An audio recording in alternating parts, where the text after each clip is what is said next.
Michael! Hello, my friend Michael. Yeah. How are you, Michael? Attends une minute, Michel. Ouais. Non, je ne téléphone pas en Angleterre. Je téléphone à mon copain Michel, qui est bien français. Ah, t'es français, Michel? Ouais. Attends une minute. Ouais, j'arrive. Seulement, mon copain Michel, il travaille chez France Télécom. Et il n'a pas le moral du tout, vous voyez. Mais alors là, pas du tout. Et si je dis comme ça bêtement, allô, Michel, capable de se foutre à l'eau, hein. Michel, t'es là? Il est là. Attends une minute, Michel. Ouais, j'arrive. Pourtant, il devrait être content, hein, il paye pas le téléphone.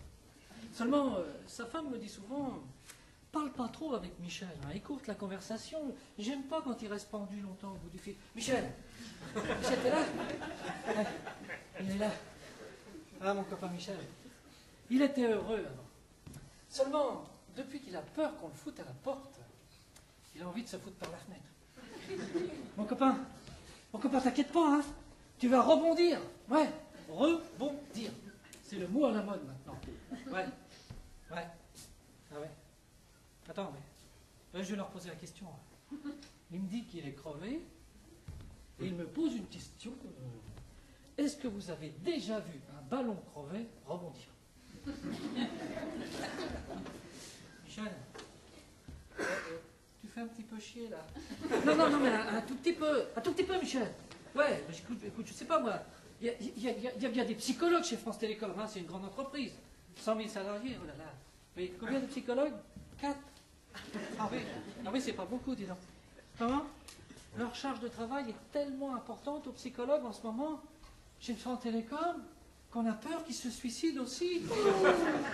Attends, Michel, attends. Un gars qui a pas le moral, suivi par un psychologue qui déprime. Ça fait penser comme à Los Angeles, là-bas, le docteur qui a soigné Michael Jackson. Écoute, Michel, je sais pas, moi. S'il n'y a pas assez de psy chez France Télécom, hein, ils n'ont qu'à commencer par soigner les dirigeants, hein, il y en a moins. Ouais.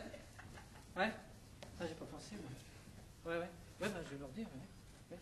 Il me dit que le problème, c'est que après, ces dirigeants vont retrouver leurs états d'âme et qu'ils vont se rendre compte que c'est terrible de licencier quelqu'un et ils vont se foutre par la fenêtre eux aussi. Oh, la vie n'est pas rouge, c'est orange. Hein. Oui, parce que France Télécom, c'est orange. Michel, France Télécom, c'est orange. Ouais, mais faut pas le dire. Non, faut pas le dire. Pourquoi il faut pas le dire? Ah ouais, à cause de l'image de marque, de la publicité, tout ça. Imagine, t'es chez qui, toi, avec ton portable? Ah ben moi, je suis SFR. Ouais, et toi? Oh ben moi, je suis déprimé.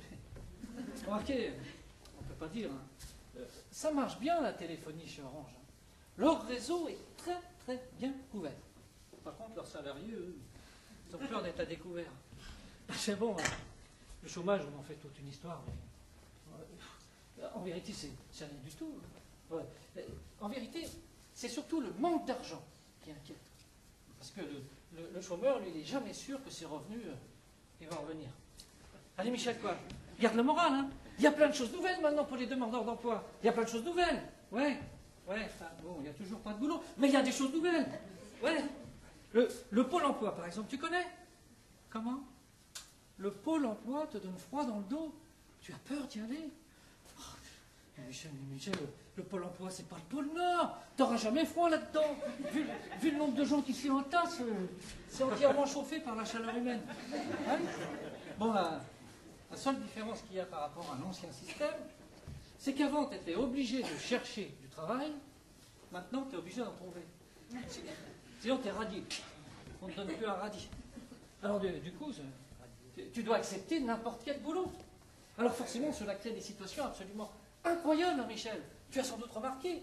Maintenant, on trouve des diplômés là où on s'y attend le moins. L'autre jour, j'étais au McDo. Hein, oui, au McDo, Michel. Ouais. J'entends le gars devant moi qui dit « Bonjour, monsieur ingénieur. Je voudrais un cheeseburger, s'il vous plaît. » Oh, tu es ingénieur. Alors, quand ça a été mon tour, je lui ai demandé, moi. Hein. Je dis, je vous prie de m'excuser. C'est vrai, vous êtes vraiment ingénieur? Il me dit, oui, ingénieur chimiste. Vous voulez du ketchup? Voilà, tout s'explique. Je me disais aussi, ça ne peut pas être un cuisinier qui fait la cuisine chez McDo. Tu vois, Michel, il faut se rendre à l'évidence Maintenant, on trouve des diplômés absolument partout, Michel, partout. Hier, je prends l'autobus. Hein, et je remarque que la pancarte défense de parler aux chauffeurs avait été remplacée par vous pouvez parler aux chauffeurs. Ça c'est étonnant.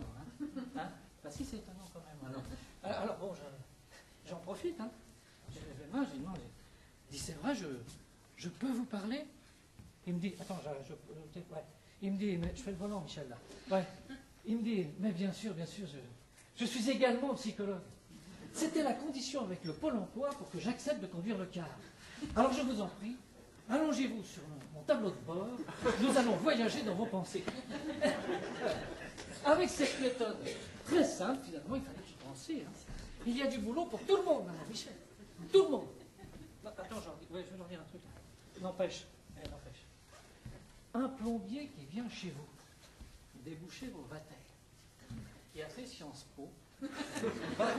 Avant, ça n'existait pas. Bon, toi, Michel, tu t'en fous, t'as pas de diplôme. Hein.